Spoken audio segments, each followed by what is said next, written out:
Welcome back to another Lead to Succeed podcast episode. Today, I'm really excited by the guest that we have on, Tony Jabous, who is the co-founder of multiple very successful businesses, but actually originally had your initial start of your professional experience in sales, I believe, Tony.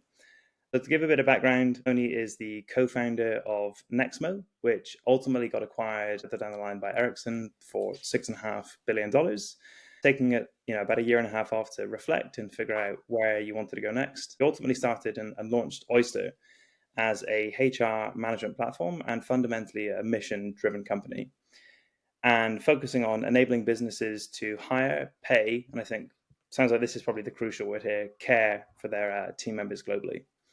Now, Oyster's gone on to achieve that coveted unicorn status and build a really strong culture of leadership internally. So, Tony, welcome to the podcast. It's a pleasure to have you on. I'd love to hand over to you if you'd like to expand on that introduction for us. Thank you very much, Callum and Rebecca, for having me, and hello, everybody. Excited to chat with everyone today. And thank you for this warm introduction. I want to just connect maybe why Oyster. I was born in Lebanon. I had to flee my country in my teenage years to the West to look for better economical opportunities because in many emerging economies, there's not enough opportunities for the youth, where there are amazing talent out of these countries. At the same time, we have a shortage of talent in the West. There are 80 million jobs going unfulfilled in the West, according to Korn Ferry, resulting in 8.5 trillion economic loss. So the key with Oyster is to use software to create a software platform to make global hiring as easy as local hiring by empowering companies to hire anyone, anywhere, without the need of setting up entities, hiring lawyers, accountants, payroll providers. And as a result of lowering the barrier, we can create a more equal world and enable people like me to stay in their home countries, stay in their communities, and have access to these amazing job opportunities we all have here in the West. You operate in 180 countries and you have a completely remote workforce. Totally. We are a fully distributed company. Oyster is the biggest customer of the Oyster platform. So we have 550 people distributed in over 70 countries from over 100 nationalities. Are what I call a hyper diverse and distributed organization, which I believe is the future of work. Tony, as I kind of mentioned just before we got started recording here, I actually came across your LinkedIn profile, I think by chance, and I saw some of your posts where you were talking about leadership, culture, empathy, building trust with the teams. And one of the quotes that I heard you say on a previous podcast, which I really loved, was building trust is a little bit like a bank account. You need to invest in it, and then hopefully you'll get some returns from it. And so that's just one example of your things that I've seen. But I feel like it's not that common that you see leaders have such a strong presence talking about leadership and how to do it properly. So I'd be really curious, what do you think kind of got you into having such a strong opinion on what good leadership looks like? The key reason why I got really interested in this started when I exited my first business. My leadership coach came to me and told me, you could have done the same amount of success, if not better, by taxing yourself less and taxing your people less. I used to be burned out every 3-4 months in the previous company. And started Oyster. What I realized is that first, if I want to work again, I want to work on my own terms. I want to not burn out. I want to be balanced and healthy. I want to create an environment where we are submerged with the diversity, creating opportunity for anyone in the world, be mission driven. But then what happens is that for Oyster to be successful and to be credible, to sell into innovators in the HR space, we need ourselves to prove to the world that being distributed is actually a strength. At the core of being distributed is empathy-driven leadership, because unlike the previous era of work where we inherited from the Industrial Revolution, we had to go to factories, we had to be in offices to be productive. We don't have that anymore. So now you have to default to building trust without seeing the person in seat. So you have to change the way you lead. And that led me to go on this journey of how can I adapt leadership style for this new world of work? And it turned out to be an empathy-driven leadership. That's what new organization today needs to thrive in a world that is uncertain, accelerating world where people are becoming more aware of what's really important for them beyond just a paycheck. Do you think having an empathetic leadership style, Tony, is the key to leadership success going forward? I would say yes, increasingly in a world that is based on knowledge work, where key performance indicator is how well people collaborate and communicate. So you're not, humans are being replaced with machines to build widgets. We don't need that anymore. What we need is people who are non-reactive, who are empowered, who feel fulfilled, committed. Actually, what we need is people to shift their relationship to work and make it a positive relationship so they can be innovative, so can be collaborative.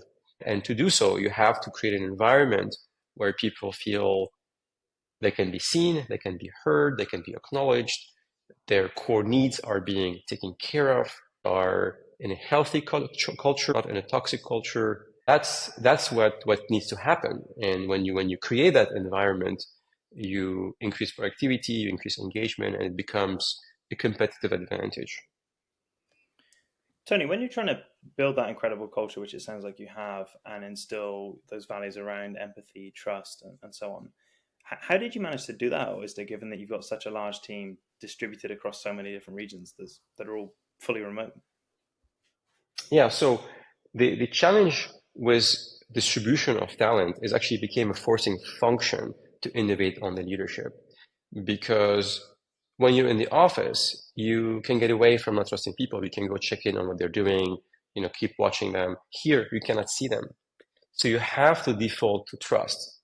So when I get these thoughts that the person is not trusted, they don't have a good intention, it would be hurtful for them and for myself.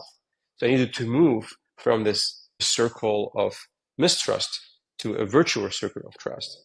I start disciplining myself. Every time I have this thought, letting it go, and every word I say, every action I take is investing in that trust. So that's so remote work was a forcing function to build trust, but also we had to build a way of working together that is adapted to this asynchronous, borderless way of working. So we call it the Oyster operating model, which is mostly asynchronous, where we have to build documentation. If we set a meeting, we have to provide the content ahead of the meeting 48 hours before. People can collaborate on it before. We have to tell people what tools to do, in which context. Slack for asynchronous chat, Zoom for live chats, Asana for project management, and for content management. We had to create this operating system. And last but not least, we had to clarify what success looks like on an individual, team, and company level, because when you wake up in Manila to do your work and your manager is in Mexico, then, well, you have to know what is expected from you every day, every week, every month. By building a system where trust, operating model, and success is clarified, you get unbelievable productivity and commitment and engagement. There was a line that I heard you say in a previous podcast. I'm paraphrasing here, but it was something along the lines of when you have this asynchronous way of working, if there's something that isn't necessarily done to the level that you expected, you can kind of get your frustrations out ahead of time. And when you're having that one-to-one with the person, you can be sort of fully present and really, how can we move together and make this successful? Just something that I resonated with, because I feel like there's been numerous times when I personally might get frustrated with something, but I think, ultimately you get more when you're fully present with that individual. Yeah, that's why actually, point, Callum, remote work is better for mental health for that reason, because you are processing your emotional reaction, your reactivity before the meeting, and you're essentially showing up to the person clean and ready to be present and support them. You're not reactive in a meeting. You're not getting the bad news in the middle of the meeting. So non-reactivity is a key foundation of empathy-based leadership. And it's great for my own mental health. Because if I'm having this emotional reaction, I can go and scream at my wall, or I can go and exercise and get it out of my body, right? I go for a run and I get myself centered again and clear again. I do a meditation practice. I do some breathing exercises. So I don't have to be caught into the uncertainty and the volatility of this world. I'm creating a protection layer so I can stay healthy and balanced inside.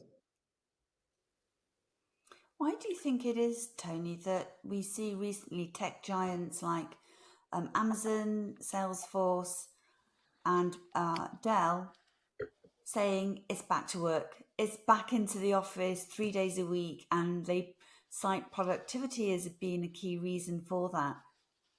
I'd love to hear your views on whether you think that's, what are your views on that? Well, we have proven that doing distributed work effectively can become a superpower, more productive, more fulfillment, more engagement. Organization, they have not invested in changing the way they're working. They are still using based ways of collaboration and communication, but remotely. And then leaders are not trained to create trust-based relationship and empower people across time zone and across geographies. So yes, of course, if they're going to use a old tool to address a new situation, it's not going to work. The reality, what's going to happen is the best people of these companies I know, freedom and flexibility is more important for them than a paycheck because they can get hired anywhere they want. So they are gravitating towards companies like Oyster that are making them successful no matter what they are. And they're when you give people this freedom and flexibility, you cannot just take it away from them. That's a progress, and they're gonna lose their best talent, and eventually this has become a virtuous cycle of the best remote companies will actually hire the best people, and they're gonna become more successful, and the other company will lose competitiveness. At Oyster, for every role we open, we receive on average 500 applications. We are a talent magnet, and we are just a 4 years old company.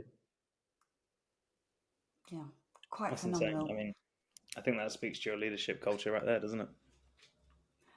You mentioned the tools that are needed. So could you share some examples of the tools that are needed, please, Tony? We may have, we've got business leaders listening to this. So what tools do you recommend, and how is the culture of trust developed in an organization? Yeah, so no matter what the tools that you're using, you can use Slack or Microsoft or any tool. The key is to be intentional and prescriptive in how to use these tools. So for instance, for us, our collaboration stack is Slack for asynchronous chat, is Zoom for live meetings, is Loom for recorded videos, is Google Drive and Google Docs for I would say short-term collaboration, and then it moves into Notion when it becomes long-term content pieces. We're deploying AI across the business right now. Everyone in the company to be AI literate. So we're bringing in all these AI tools and doing the training. So the key is the training. When we onboard somebody at Oyster, they go through the Oyster Academy that train them on how they should collaborate in this company, what we expect from them. We expect them to every meeting to deliver a documentation to be read 48 hours before the meeting. The people in the meeting, we expect them to engage ahead of time into the documentation.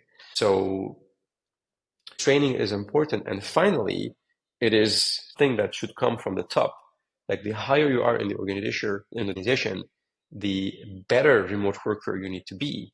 So, and that put a lot of pressure on me. I have to model the way. I have to be the best remote worker and model the way. Actually, I can go and work from different countries. And I live in the island of Cyprus, but currently I'm in my home in France, and I have my parents in Lebanon. So I show to the company that I can work from anywhere. I don't work in the morning. I work in the afternoon and the evenings so that it adapts to my lifestyle and I can be more present with my kids when they go to school. So essentially, we are removing the feeling of guilt when we want to take care of ourselves as workers. You can go to see your doctor at 2 p.m. in the afternoon. That's okay. That's why, you had you're feeling down because there's some election that happened in the world that you didn't like, but you can take a day off and recover from that. And what about building trust then, Tony? Thank you for sharing those, the sort of tech stack and the pressure you put on yourself to be the leader in remote, being able to work efficiently and lead remotely. What are your tips for building trust? The way I build trust is, as you discussed earlier, first is to push the brakes on the thoughts that are in the way for me to assume absolute best intent of people around me. And that's a practice. Keep working on it. Like I keep working on it. And the more I do this, the more these thoughts disappear and they never come back. I have a question for you, Tony. I often think a lot of the guests that we talk with on these episodes have had some form of challenge somewhere on their career when it comes to leadership. Has there ever been a time where that assumption has perhaps backfired, or maybe a time where you've found yourself in a very challenging sort of leadership position? You want to say that definitely I go through a lot of challenging people and leadership situation, but I never blame the trust for this. Because I've deleted and removed these thoughts, they are not part of my system anymore. Then suddenly I have to convince myself of an alternative story because I don't want to put more fire to these thoughts. These thoughts are gone. They're not part of me anymore. I have transformed. And that's the person I want to be. And I'm willing to take the risk for that. It might not be for everybody. Actually, people come to work in Oyster, especially senior executive that have 20 plus years of experience in other company. They have to do a detox to essentially come to this organization because we bring with ourselves all of our traumas, all of our wounds from past jobs. And some people don't even believe that I have infinite trust in them. They have to maybe 6 months to work with me to be able to realize that that's me. This part of me that used to not have absolute trust is dead. And I am that person now. So there are some difficulty and challenges with people, of course, but there is no benefit the alternative story that is not based on trust. One is this assuming best intent and blocking these thoughts. Secondly is about transparency. Like an open book, I'm like, everything flows through me. I don't have to hide anything to anybody. Now there is wise transparency. And there's absolute transparency and there's wise transparency. I have wise transparency because not everybody need to know everything. But if I'm asked, I'm always there to give an answer. And thirdly, is building trust is around if people feel supported, especially people I work with on a day-to-day basis. Like when somebody from my team asks me something, it becomes a top priority for me because I want to make them feel that I have their backs. The last but not least is a non-reactivity. So if they make a mistake, if they failed in certain areas, I have a non-reactive stance to what's going on. There's no such thing as blame anymore, right? So it's like, don't blame the person. You might talk about the circumstances and the condition in which things have happened. What can we learn from the mistakes and the failures? But it's never about the person. You don't want people to feel that their identity is at risk. And that creates psychological safety. So people keep innovating, keep taking risks, keep being themselves, because I believe in this infinite potential of every human being. So how can we create the conditions in which people can step into embodying their full power? And that place is Oyster. Well, that's exactly my next question, Tony, because I think you touched on some really important points there, especially around building a safety net, enabling people to feel where people feel they can take risks, they can drive the company forward, you can drive innovation. How do you think you do create the conditions where people feel safe to do those sort of things? Yeah. So we talked about the non-reactivity. Okay. So how can you make people feel not afraid to make mistakes, and also an environment where you have a same degree of inclusion, and it comes with the diversity, because in this organization we have 100 different nationalities, 70 countries, equal across the board. So there's no like, people are humans. They're not like from this nationality or from this culture. So that's why people, like, there's some people that comes here that has had discrimination in other organizations that come here and say, wow, like, I don't have to hide a part of myself here. And actually, because we also work asynchronously most of the time, that helps. We're defaulting to text, non-emotional collaboration, not being triggered. Whatever your biases you had in the past, they're not triggered because you're communicating and collaborating mostly through text and recorded videos. Right? It also helps to create that environment. And also, like, also model the way here. I need to be myself. I need to bring, like, people come and assume that this is what the CEO should be or how he should behave. Like, I'm like completely breaking that mold, because I want to fit any image. I just want to be myself. And it's so fun to be ourselves. You know, work is a lot of things that are hard at work, but it can be fun. It can be rewarding. It can be joyful. Ask myself every day, what needs to happen for me so that I'm more engaged and more happy at work? And that's something I own. To me, that's about not feeling that I'm restricted at work. I'm actually more expanding. I'm stepping more and more and more into embodying who am I. That's for me key to my fulfillment and yes at work.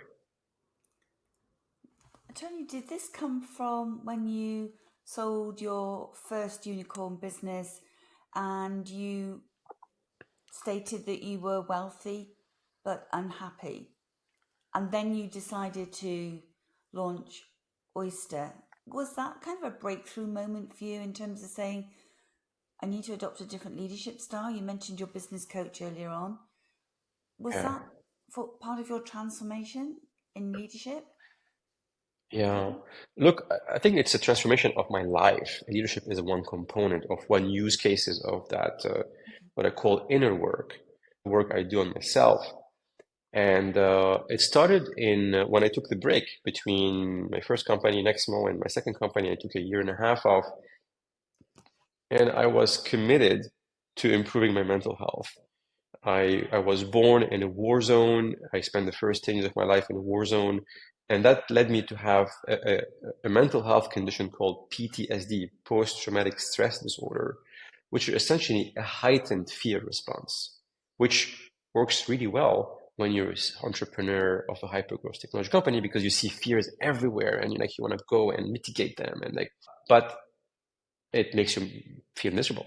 It makes you be reactive, running away from fear and pain into addictive behaviors, running away from yourself.